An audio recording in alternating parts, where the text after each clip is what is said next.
Everyone, welcome back to my channel zoology with Chinu.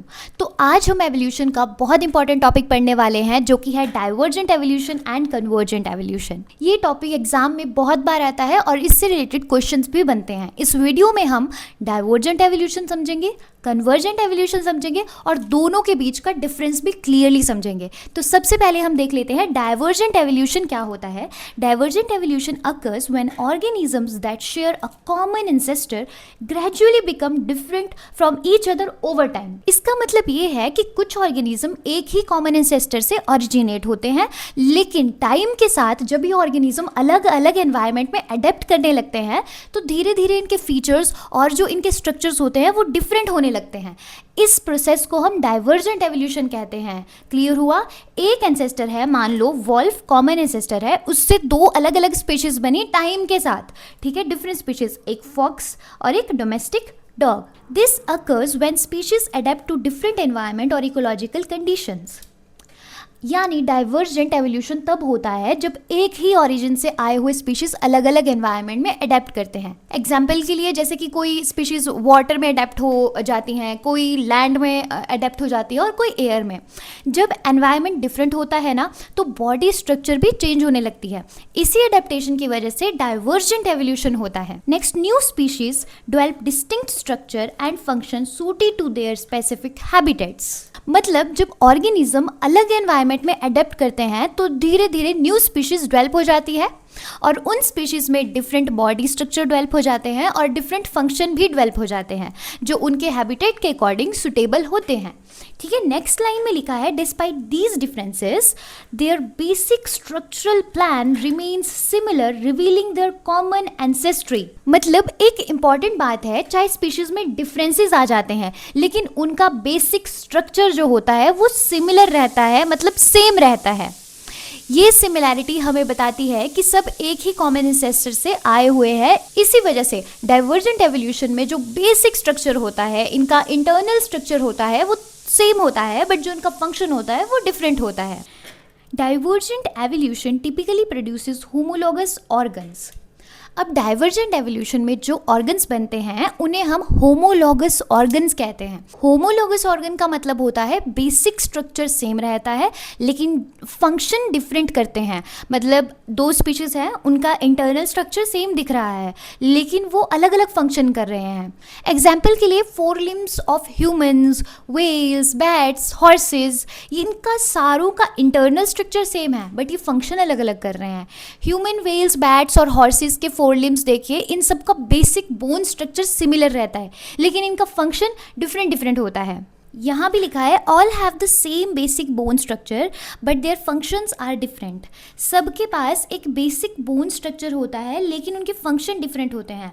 कुछ grasping के लिए काम करते हैं, कुछ स्विमिंग के लिए, वेल्स जो होती हैं वो स्विमिंग के लिए हेल्पफुल होते हैं, कुछ फ्लाइंग के लिए हेल्पफुल होते हैं, कुछ रनिंग के लिए काम करते हैं। तो अलग अलग फंक्शंस परफॉर्म कर रहे हैं बट जो इनका बेसिक स्ट्रक्चर है वो सेम है। दूसरा कंसेप्ट समझेंगे जो कि है कन्वर्जेंट एवोल्यूशन। आई होप आपको डाइवर्जेंट एवोल्यूशन समझ आया हो। अगर आपको वो समझ नहीं आया हो और कोई भी डाउट हो तो प्लीज़ मुझे कमेंट करें और मुझे सब्सक्राइब करना मत भूलना। तो चलिए ये देखते हैं। Convergent evolution occurs when organisms from different ancestors develop similar characteristics because they live in similar environment. Convergent evolution में ऑर्गेनिजम्स डिफरेंट एंसेस्टर्स से आते हैं लेकिन जब ये ऑर्गेनिजम्स सिमिलर एनवायरनमेंट में रहते हैं तो इनमें सिमिलर कैरेक्टरिस्टिक्स डेवलप हो जाते हैं। यानी ऑरिजिन डिफरेंट है, मतलब इनका जो पूर्वज है वो अलग अलग है लेकिन एनवायरनमेंट के हिसाब से जैसे जैसे ये अडेप्ट होते हैं ये फंक्शन सेम करने लग जाते हैं। ये प्रोसेस को कन्वर्जेंट एवोल्यूशन कहते हैं। जैसे कि हम यहाँ भी देख सकते हैं, नो विंग्ड कॉमन एंसेस्टर। ये विंग्स जो है, जितने भी विंग्स इनमें है, इनका कोई भी कॉमन एंसेस्टर नहीं है। एंसेस्टर 1 कहीं पीछे से कोई भी पूर्वज इसका है तो इसमें विंग्स है। क्या काम करते हैं, फंक्शन क्या है इनका, फ्लाइंग का। दूसरा कोई भी एंसेस्टर है, कोई भी पूर्वज है बटरफ्लाई का, बट इसके जो विंग्स है वो क्या फंक्शन करते हैं, फ्लाइंग का ही फंक्शन करते हैं। और इसका एंसेस्टर भी कोई और है लेकिन जो इसके विंग्स है वो भी क्या काम करते हैं, फ्लाइंग के ही काम करते हैं। तो फंक्शन सेम करते हैं बट इनके डिफरेंट एंसेस्टर्स होते हैं। आई होप आपको ये समझ आ रहा होगा कि अलग अलग पूर्वज होते हैं, बट आगे जाके सेम एनवायरनमेंट जब इनको मिलता है तो ये फंक्शन सेम करते हैं। इनका इंटरनल स्ट्रक्चर सबका डिफरेंट है, बट फंक्शन क्या कर रहे हैं, सेम कर रहे हैं। These organisms are not closely related but evolve similar adaptations. This similarity arises from similar environmental pressures and lifestyles. Convergent evolution produces analogous organs. मतलब convergent evolution में जो organs develop होते हैं उन्हें हम analogous organs कहते हैं। क्लियर? एनालॉगस ऑर्गन्स का मतलब होता है कि जो सेम फंक्शन करते हैं बट उनका जो स्ट्रक्चर और जो उनका ऑरिजिन होता है वो डिफरेंट होता है। क्लियर? कहीं पे भी अब एनालॉगस आ जाता है तो एनालॉगस से घबराना नहीं है कि क्या चीज़ है। एनालॉगस मतलब होता है कि they all perform same function but they are different in structure and they have different origin. Okay, ये कन्वर्जेंट एवोल्यूशन की मेन कैरेक्टरिस्टिक्स है। याद रखना, ये आ भी सकता है कि एनालॉगस ऑर्गन क्या बोलते हैं और ये किसका कैरेक्टरिस्टिक है। तो ये कन्वर्जेंट एवोल्यूशन का कैरेक्टरिस्टिक है जिसमें फंक्शन सेम होता है, स्ट्रक्चर और ऑरिजिन डिफरेंट होते हैं। These organs perform similar function but have different structure and evolutionary origin. Same ही लाइन है कि सेम फंक्शन करेंगे बट डिफरेंट ऑरिजिन होगा। एग्जाम्पल देख लेते हैं। Wings of birds and insects, body shape of shark and dolphin both look similar but they adapt to swimming in water.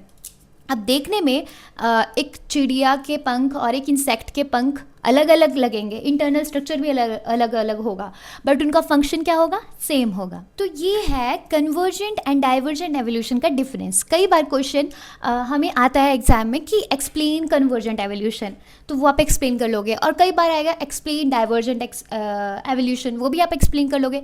और कई बार डिफरेंस पूछ लेते हैं कि write down the difference between this and this, तो ये भी आपको आना चाहिए। इसके लिए मैंने आपको प्रॉपर एक डिफरेंस बना के दिया है, जैसे कि difference between divergent and convergent evolution.